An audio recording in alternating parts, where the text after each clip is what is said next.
voyagea à Kaboul, puis il devint le scribe d'Ar-Rabi' ibn Ziyad, alors gouverneur du Khorasan sous le califat de Muawiyah ibn Abi Sufyan.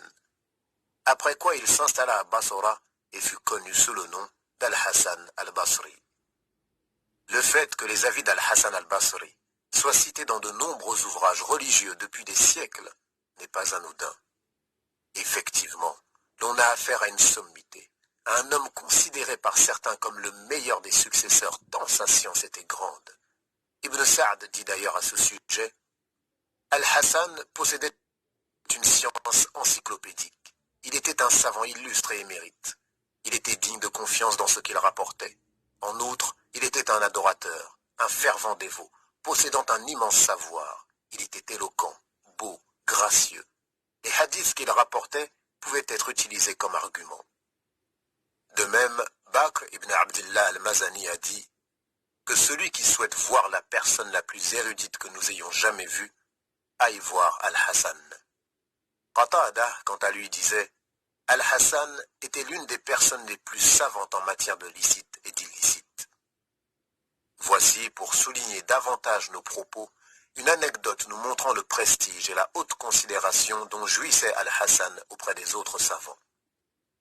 Il y avait un froid entre Al-Hassan al-Basri et Muhammad ibn Sirin, au point que lorsque l'on évoquait Ibn Sirin devant Al-Hassan, ce dernier disait « Arrêtez de parler des tisserands en ma présence ». En effet, certains membres de la famille d'Ibn Sirin étaient des tisserands. Mais une nuit, Al-Hassan al-Basri fit un rêve au cours duquel il se vit nu, debout au-dessus d'un tas d'ordures, frappant les gens avec un bâton. Au petit matin, ce rêve le tracassait encore. Il dit alors à l'un de ses compagnons « Rends-toi chez Ibn Sirin et raconte-lui mon rêve comme si c'était toi qui l'avais fait. » Lorsqu'il arriva auprès d'Ibn Sirin, il lui raconta le rêve en question.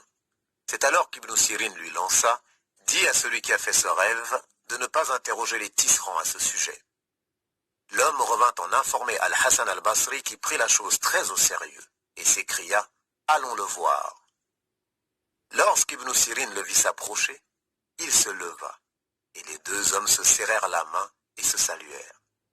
Puis ils s'assirent et se firent des reproches mutuels. C'est là qu'Al-Hassan al-Basri dit « Laissons cela, ce rêve me préoccupe. » Ibn Sirin le rassura en lui disant « Ne t'en préoccupe pas. La nudité renvoie au renoncement de la vie d'ici-bas. Tu n'y es aucunement attaché.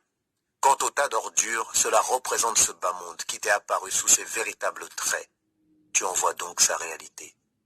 Enfin, concernant le fait de frapper les gens avec un bâton, c'est une image illustrant la sagesse avec laquelle tu t'exprimes et dont les gens tirent profit. » Al-Hassan al-Basri lui demanda « Comment as-tu su que c'était moi qui avais fait ce rêve ?»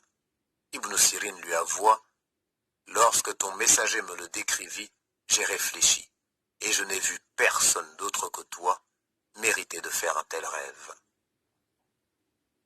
Enfin, si l'on ne devait retenir qu'une seule preuve témoignant de son immense savoir, cela serait cette déclaration d'Anas ibn Malik radiyallahu anhu demandée à Al-Hassan. Il a bien mémorisé alors que nous avons oublié. Il tenait une assise privée dans sa demeure au cours de laquelle il ne parlait presque exclusivement d'ascétisme et de dévotion. Si une personne venait à poser une question sur un autre sujet, cela l'agaçait.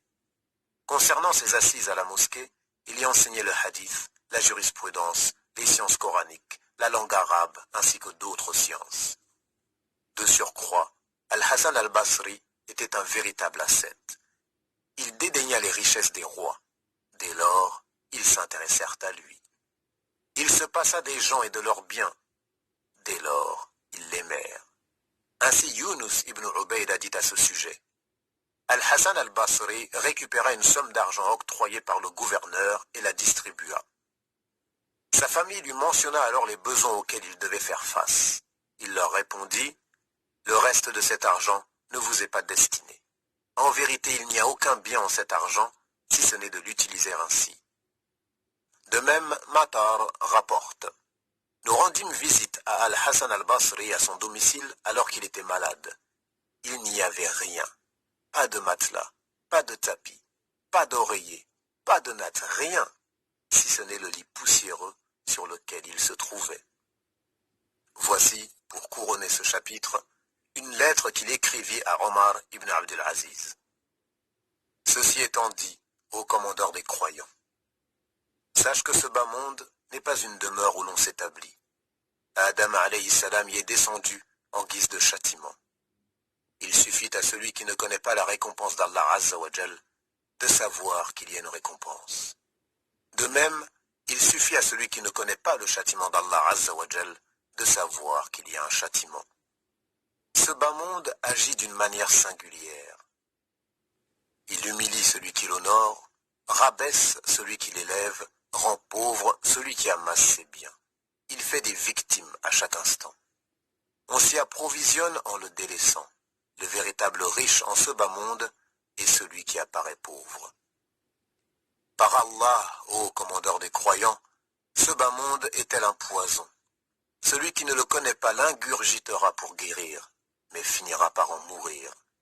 Sois donc, ô commandeur des croyants, tel celui qui soigne sa blessure en souffrant légèrement, par crainte de devoir souffrir plus par la suite.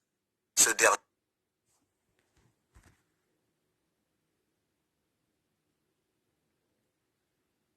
endure la dureté. Ô commandeur des croyants, les gens clairvoyants et méritoires d'ici-bas marchent en toute humilité, s'habillent avec le strict minimum et n'expriment que ce qui est juste. Leur nourriture se compose de denrées obtenues de manière licite. Leur clairvoyance leur permet de percer à jour la réalité de l'au-delà et celle d'ici-bas. Ils ont la même crainte sur terre qu'en mer. Leurs invocations en temps d'aisance sont identiques à celles qu'ils font en période d'affliction. N'eût été le terme fixé à chacun, leurs âmes ne seraient restées que peu de temps dans leur corps, tant ils craignent le châtiment et tant ils désirent ardemment la récompense divine. À leurs yeux, le Créateur est immense, alors que les créatures sont insignifiantes. Contente-toi de prendre ce qui te suffit pour survivre, en espérant que tu te satisfasses de ce qui t'a été octroyé. Quant à sa crainte d'Allah Azza wa Jal, elle était profonde. Lui qui plus que d'autres pourtant pouvait espérer la miséricorde de son Seigneur. Ainsi un jour il se mit à pleurer. On lui en demanda alors la raison. Il répondit « Je crains que demain Allah Azza wa Jal ne me jette en enfer sans s'attarder sur mon cas. » Il disait d'ailleurs « Certes le croyant doit être triste du matin au soir, et il ne serait pas convenable qu'il en soit autrement, car il vit entre deux craintes.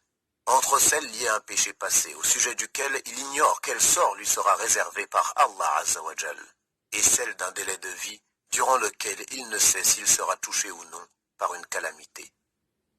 De même, il a dit, celui qui sait que la mort l'attend, que l'heure l'attend, et qu'il comparaîtra devant Allah Azza wa Jal, a toutes les raisons d'être triste.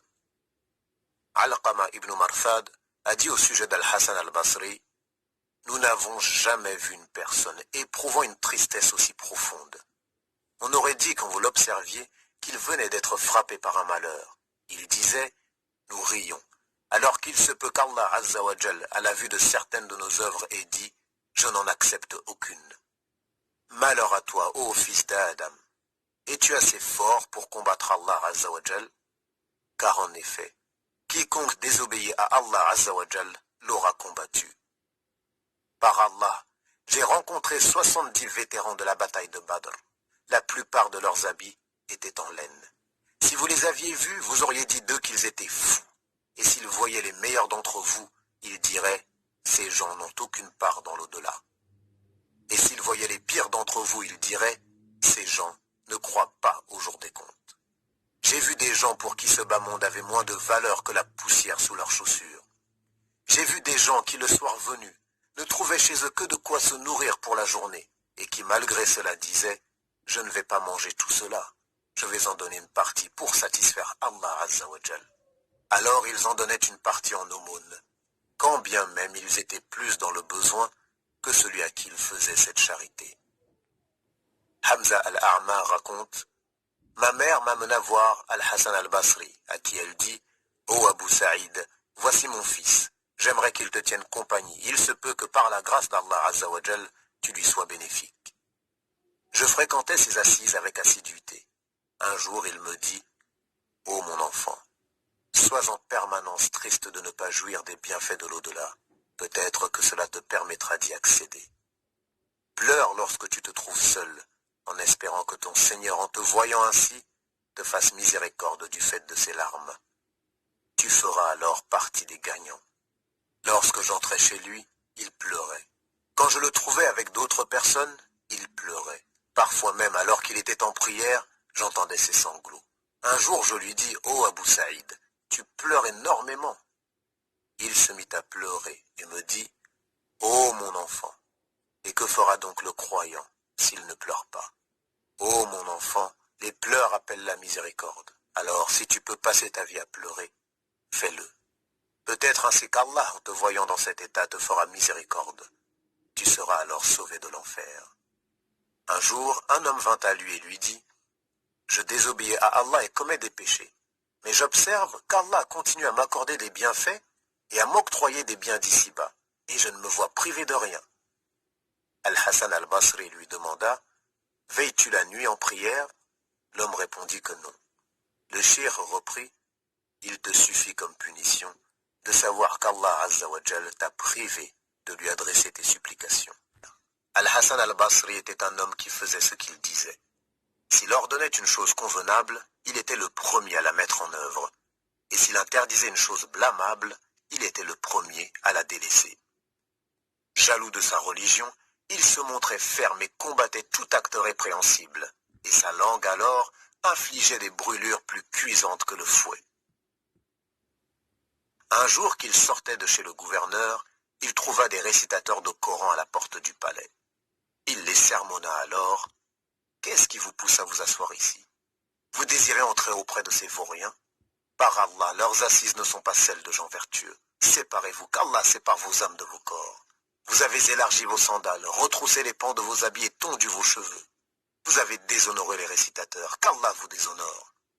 Par Allah, si vous ne vous intéressiez pas à leur possession, eux désiraient ardemment ce que vous détenez. Cependant, vous convoitez ce qu'ils ont. Alors ils se sont désintéressés de vos personnes. Qu'Allah éloigne celui qui le mérite. » En ce temps, Al-Hajjaj ibn Yusuf avait débuté la construction de sa demeure, un luxueux palais qu'il fit ériger à Wasit entre les villes de Bassora et Koufa. Lorsque les travaux furent achevés, il voulut que les gens viennent contempler son éclatante réalisation. Quand Al-Hassan al-Basri apprit cette nouvelle, il se dit qu'un tel rassemblement d'individus serait une occasion idéale pour exhorter et détourner les gens de ces ornements trompeurs et les orienter vers la splendeur, la perfection et le caractère éternel de ce qui se trouve auprès d'Allah Azza wa Jal, afin qu'ils ne soient pas séduits par la beauté de cette vie éphémère. Lorsqu'il arriva à destination, il trouva une foule stupéfaite par la beauté de l'édifice qui tournait autour du palais. Alors il se tint parmi eux et dit, « Nous avons vu ce qu'a construit le pire des vauriens, mais nous avons constaté que Pharaon avait érigé un édifice plus immense que celui-ci, plus élevé que ce dernier. Malgré cela, Allah Azza wa Jal fit périr Pharaon et détruisit ce qu'il avait construit et érigé. Si seulement Al-Hajjaj savait que les habitants des cieux le haïssent et que les habitants de la terre l'ont leurré. » Il continua ainsi à démasquer Al-Hajjaj jusqu'à ce que des personnes le prennent en pitié et craignant pour sa vie ne lui disent « Cela suffit, ô Abou Saïd, cela suffit. » C'est à quoi Al-Hassan répondit « Certes, Allah Azza wa Jal a pris des gens de science l'engagement de montrer la vérité aux gens et de ne pas la dissimuler. » Le lendemain, Al-Hajjaj se rendit à son assemblée, bouillonnant de colère. Il dit « Malheur à vous. Un esclave parmi les esclaves de Bassora se lève et dit de nous ce qu'il veut sans qu'aucun d'entre vous n'y trouve à redire, ne lui réponde ou ne le réprouve. Par Allah, je jure que je vous abreuverai de son sang, bande de lâches. » Puis il ordonna qu'on lui apporte une épée et un billot, ce qui fut aussitôt fait. Ensuite, il fit convoquer le bourreau qui se présenta à lui. Enfin, il ordonna aux gardes de lui amener Al-Hassan al-Basri, ce qui fut fait. Les gens eurent peur pour le shir. Lorsqu'Al-Hassan al-Basri vit l'épée, le billot et le bourreau, ses lèvres remuèrent, puis il s'orienta en direction d'Al-Hajjaj avec l'aplomb du croyant qui place entièrement sa confiance en son Seigneur. À peine Al-Hajjaj l'eut-il aperçu, qu'il ressentit en lui une crainte révérentielle envers cet homme. Il lui dit alors, « Par ici, ô Abu Saïd, par ici. » Il ne cessa de lui répéter ces mots et lui faire de la place, au point que les gens restèrent ébahis face à la scène qui se jouait sous leurs yeux. Il en fut ainsi jusqu'à ce qu'il le fasse s'asseoir à ses côtés sur son coussin. Puis il se mit à lui poser des questions concernant certains points de la religion. Al-Hassan al-Basri lui répondit avec sa science abondante tout en restant ferme et dur.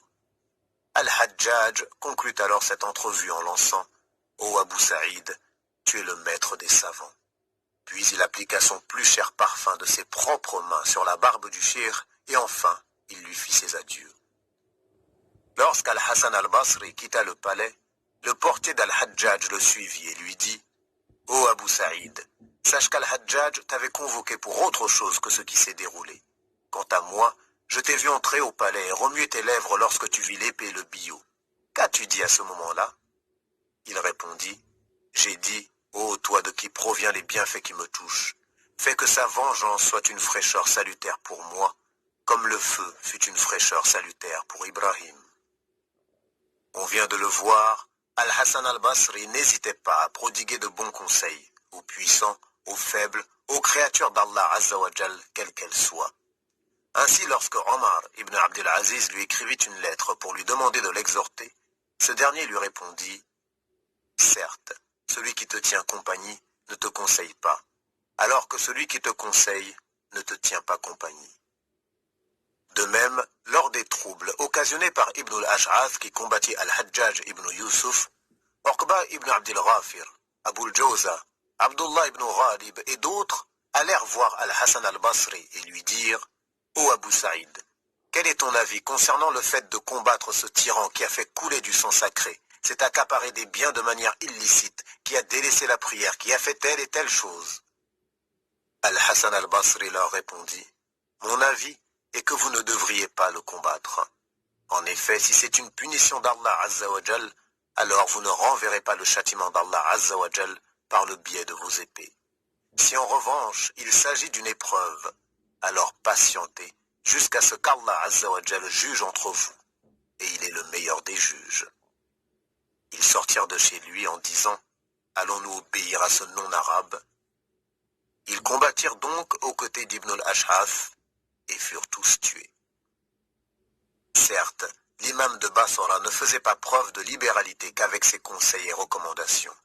Il avait érigé la générosité en un véritable code chevaleresque, comme nous le prouvent ces quelques phrases sublimes. Nous considérions comme avare celui qui parmi nous prêtait de l'argent à son frère, dans le sens où il n'était pas assez généreux pour lui donner cet argent. En effet, nous pratiquions le partage et la préférence de l'autre à soi-même.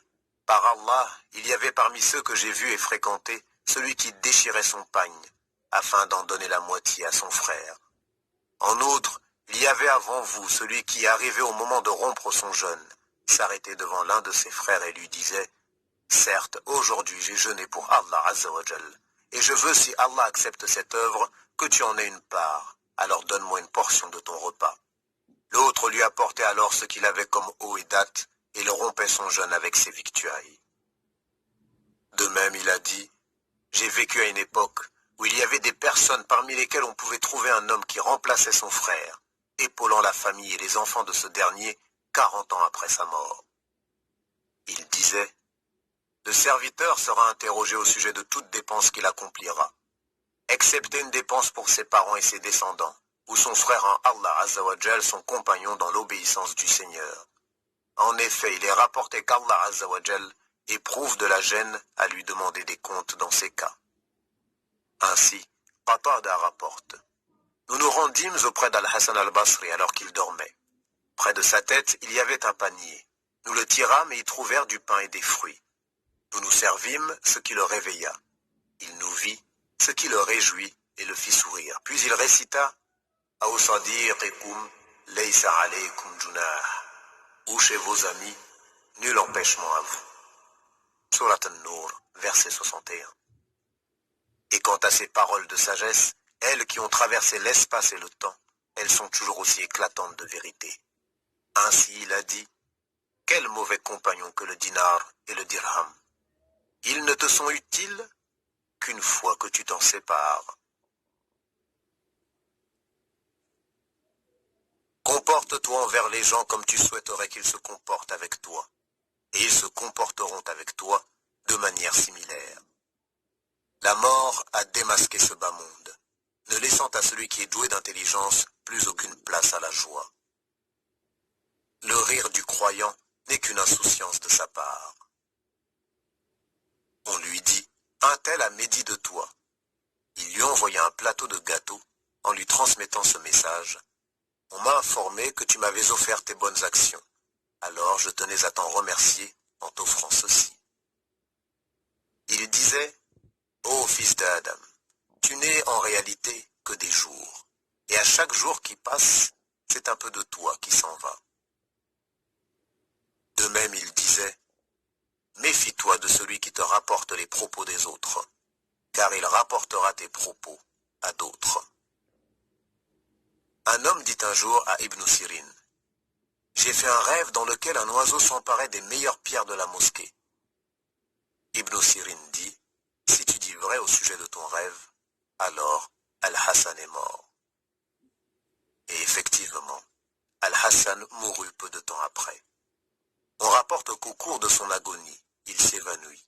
Lorsqu'il reprit conscience, il dit, « Vous m'avez réveillé alors que je me trouvais au beau milieu de jardins, de sources et d'endroits agréables. » Al-Hassan al-Basri mourut au cours du mois de Rajab de l'an 110 hégirien, décembre 728 grégorien, à l'âge de 89 ans. Ses funérailles débutèrent après la prière du vendredi. Les gens se ruèrent alors autour de sa dépouille, à tel point qu'ils ratèrent la prière du Asr, qui ne fut pas accomplie ce jour-là, dans la grande mosquée de Bassora.